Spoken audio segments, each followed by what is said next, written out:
Mesdames, Messieurs, bonjour. Merci de nous rejoindre pour cette nouvelle édition à la une de ce dimanche 2 novembre. À l'occasion de la célébration du 71e anniversaire du déclenchement de la glorieuse révolution du 1er novembre 1954, le président de la République, chef suprême des forces armées, ministre de la Défense nationale, a présidé hier soir au Cercle national de l'armée à Bnin Souss une réception en l'honneur de hauts cadres de l'ANP en activité et à la retraite. Les détails dans un instant.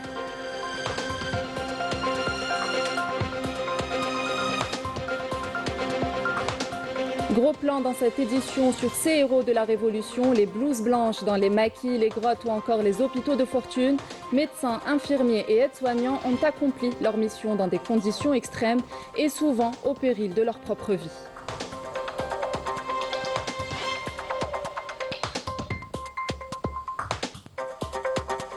Dans le dossier sahraoui, la reconduction du mandat de la MINURSO rappelle que la question du Sahara occidental demeure ouverte et que la communauté internationale ne peut plus se dérober à sa responsabilité, permettant ainsi au peuple sahraoui d'exercer pleinement son droit légitime à l'autodétermination.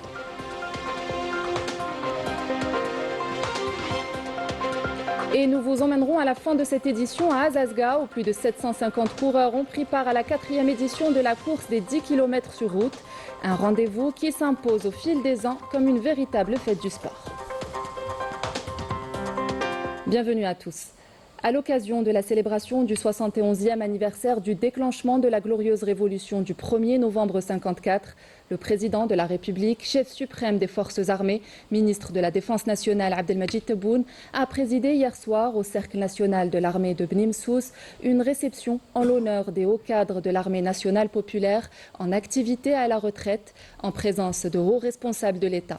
Le président de la République a été accueilli à l'entrée du Cercle national de l'armée par le général d'armée Saïd Chengreha, ministre délégué auprès du ministre de la Défense nationale, chef d'état-major de l'armée nationale populaire. Rina Lerari.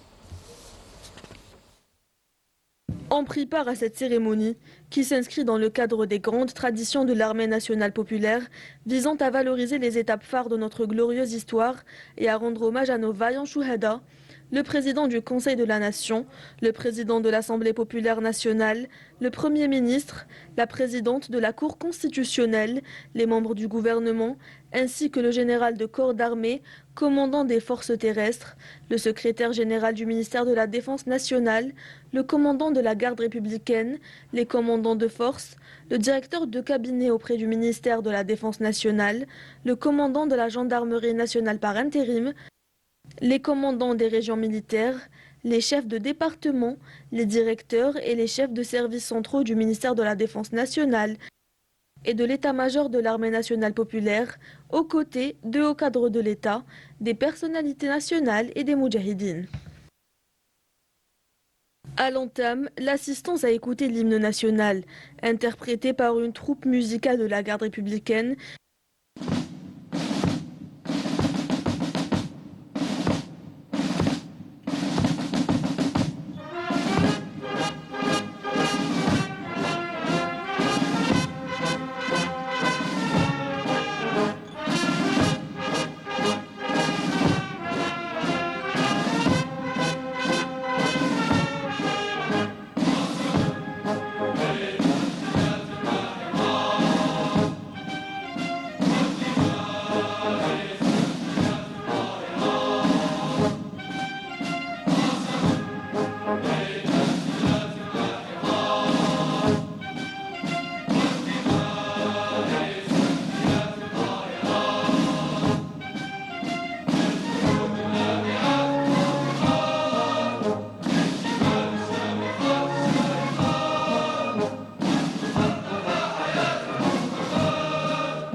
suivi par l'interprétation de 2 chants révolutionnaires de notre patrimoine.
Ensuite, l'assistance a suivi un film documentaire intitulé La Révolution de novembre, une épopée de gloire, Voix de la victoire, produit par la Direction de l'information et de la communication de l'état-major de l'Armée nationale populaire. La cérémonie a été clôturée par un feu d'artifice spectaculaire sous le rythme de la musique traditionnelle nationale.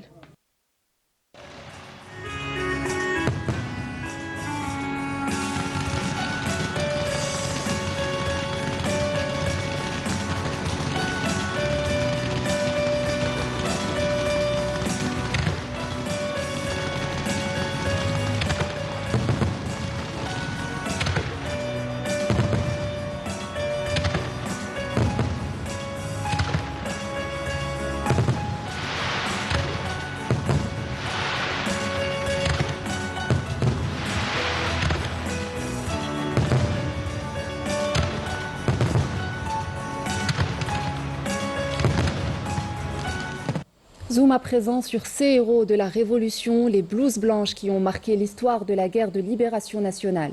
Dans les maquis, les grottes ou encore les hôpitaux de fortune, médecins, infirmiers et aides-soignants ont accompli leur mission dans des conditions parfois extrêmes et souvent au péril de leur vie. Animés d'un courage sans faille, ils ont soigné et sauvé des milliers de blessés. Leur dévouement et leur engagement demeurent gravés dans la mémoire nationale. Walid Yousfi. Ils étaient médecins, infirmiers ou aides-soignants. Pendant la guerre de libération nationale, les blouses blanches étaient aussi des combattants à leur façon. Leur champ de bataille, des hôpitaux de fortune, des grottes et des maquis. Leur arme, une trousse médicale improvisée, des pansements, mais surtout un courage sans limite.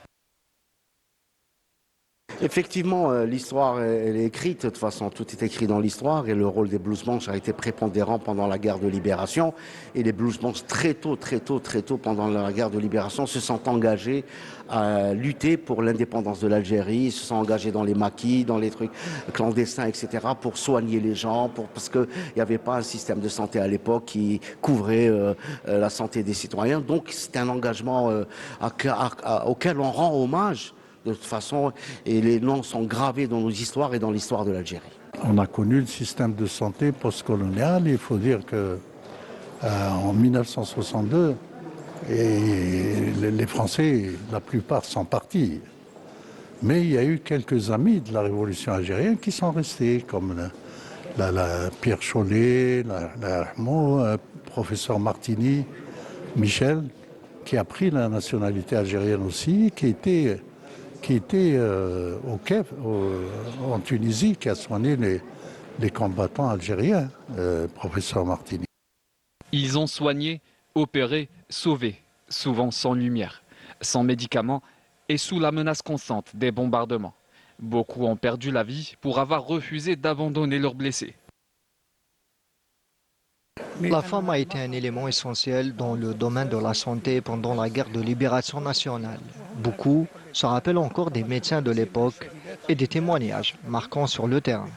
Car ces femmes ont accompagné les moudjahidines, soutenu le peuple et les combattants et se sont sacrifiés pour sauver des vies.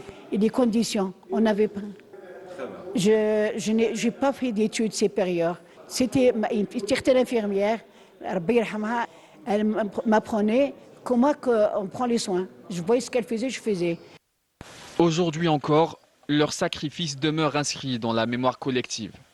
63 ans après l'indépendance, les blouses blanches sont non seulement des soignants, mais aussi des combattants qui ont donné leur vie pour le recouvrement de la souveraineté nationale. Et toujours à l'occasion de l'anniversaire de la glorieuse révolution du 1er novembre 1954, le peuple palestinien a rendu hommage aux valeureux martyrs de la révolution algérienne, saluant par la même occasion les positions constantes de l'Algérie dans le soutien aux causes justes et aux droits des peuples à disposer d'eux-mêmes. Le drapeau algérien a flotté sous le ciel de Raza alors que les violations du cessez-le-feu se poursuivent. L'armée d'occupation sioniste a mené ce matin des opérations de démolition visant des habitations situées au centre de Raza et Khan Younes, faisant 2 martyrs et plusieurs blessés. Wissam Abou Zaid, Meish Bout et Anis Fir. Raza, meurtri mais debout, le drapeau algérien a flotté au cœur de la ville en hommage à la révolution du 1er novembre. Un geste fort, symbole d'un lien indéfectible entre 2 peuples unis par une même histoire de résistance et de dignité. 71 ans après le déclenchement de la guerre de libération, les enfants de novembre continuent d'inspirer la cause palestinienne. Chaque année, nous célébrons avec émotion la révolution algérienne. Pour nous, elle n'est pas qu'un simple souvenir. Elle demeure une source d'inspiration, une flamme vive où nos 2 révolutions puisent la même volonté de liberté et de justice. Depuis toujours, l'Algérie n'a jamais failli à son engagement envers la Palestine. Sur les plans politiques, humanitaires et diplomatiques, elle a porté la voix du peuple palestinien dans toutes les tribunes internationales. Face à la guerre d'extermination et aux crimes de l'occupation, l'Algérie a multiplié les efforts et les pressions pour exiger la fin du blocus et des massacres. Le peuple algérien est un peuple courageux et généreux. C'est une source d'inspiration et un exemple de force, de courage et de dévouement. Sa solidarité nous donne de l'espoir et nous encourage à poursuivre notre combat avec la même détermination. De l'Algérie à la Palestine, les ponts de fraternité ne se sont jamais rompus. Malgré la distance, les 2 peuples partagent la même foi en la liberté. Unis par le souvenir des martyrs, ils se tiennent côte à côte dans la solidarité et la résistance. Nous remercions profondément le peuple algérien pour son soutien constant. Son histoire, le sacrifice d'1,5 million de martyrs nous inspire. Nous avons un immense respect pour cette nation sœur, toujours fidèle à ses principes. Pour les Palestiniens, la révolution algérienne n'est pas qu'un chapitre de l'histoire, mais une mémoire partagée, écrite avec le sang et le courage. Elle rappelle au monde que lorsqu'un peuple décide de se libérer du joug colonial, aucune force ne peut l'en empêcher. Dans le dossier du Sahara occidental, le président de la République arabe sahraoui démocratique Ibrahim Rali a souligné qu'il existait une tentative d'interprétation des recommandations du Conseil de sécurité au service d'intérêts politiques visant à manipuler l'opinion publique marocaine et à fausser la vérité sur la question du Sahara occidental. On écoute.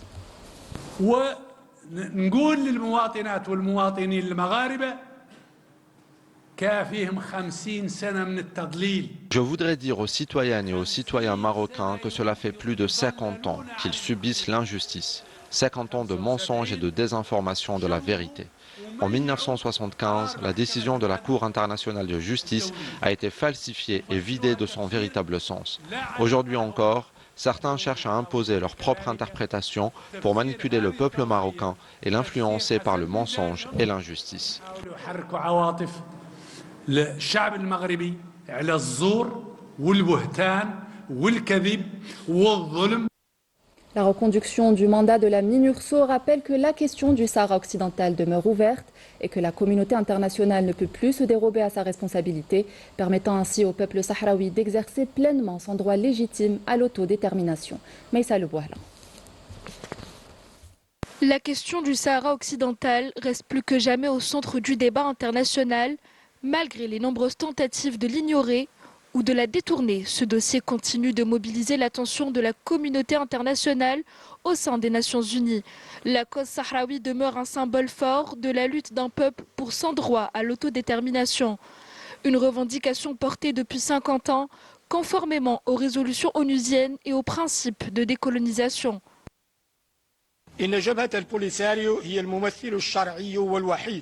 Le Front Polisario est le seul et légitime représentant des Sahraouis. Ils sont d'ailleurs descendus dans les rues à travers le monde pour réaffirmer leur attachement indéfectible à leurs droits inaliénables, à l'autodétermination et à l'indépendance. À travers ces manifestations, les Sahraouis ont manifesté leur détermination à défendre leurs droits et leur souveraineté par tous les moyens légitimes. بكل الوسائل المشروعة. Le mandat de la MINURSO a été prolongé d'une année, une décision qui confirme que les Nations Unies ont toujours une responsabilité envers le peuple sahraoui, celle de mener à bien le processus de décolonisation. Le Conseil de sécurité réaffirme ainsi le rôle essentiel de la mission onusienne dans la supervision du cessez-le-feu et dans le soutien au processus politique. Pour le peuple sahraoui, il s'agit d'un rappel clair. Sa lutte pour l'indépendance et la souveraineté nationale reste inscrite à l'agenda international malgré les pressions et les tentatives d'imposer le statu quo. Nous refusons d'être assimilés aux Marocains. Nous ne serons jamais Marocains ni occupés par un autre pays. Les Sahraouis méritent de vivre librement sur leur terre. Le peuple sahraoui s'exprime d'une seule voix et réaffirme que son unique représentant demeure le Front Polisario. La reconduction du mandat de la MINURSO souligne que la question du Sahara occidental demeure ouverte et que la communauté internationale ne peut plus se dérober à sa responsabilité, permettre au peuple sahraoui d'exercer pleinement son droit à l'autodétermination.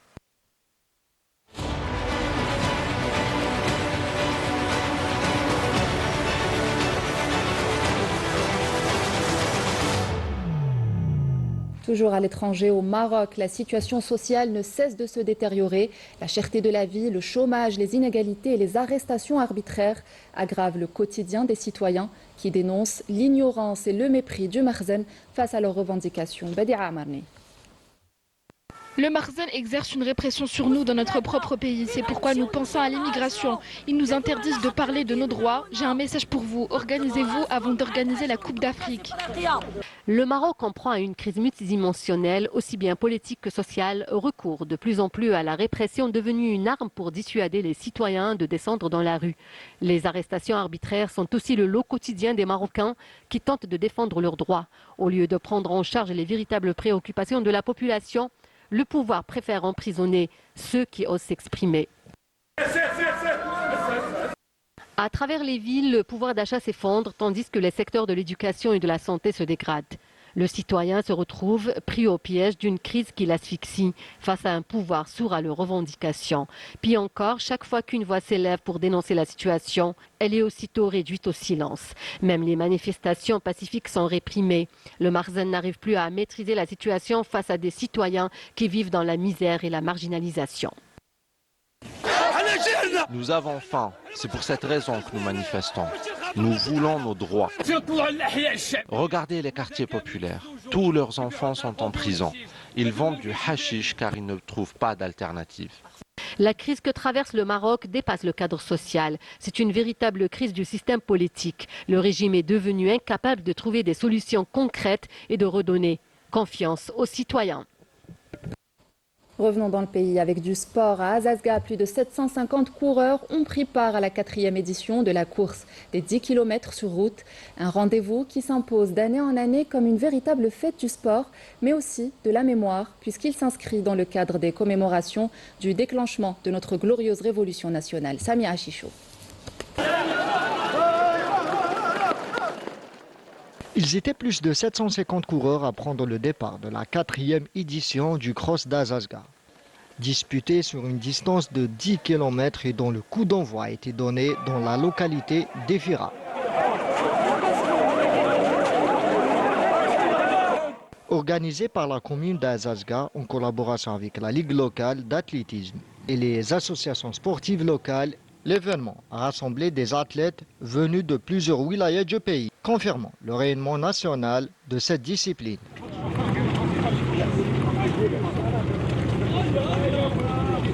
Ce qui m'a rendu plus heureux, c'est justement la présence humaine.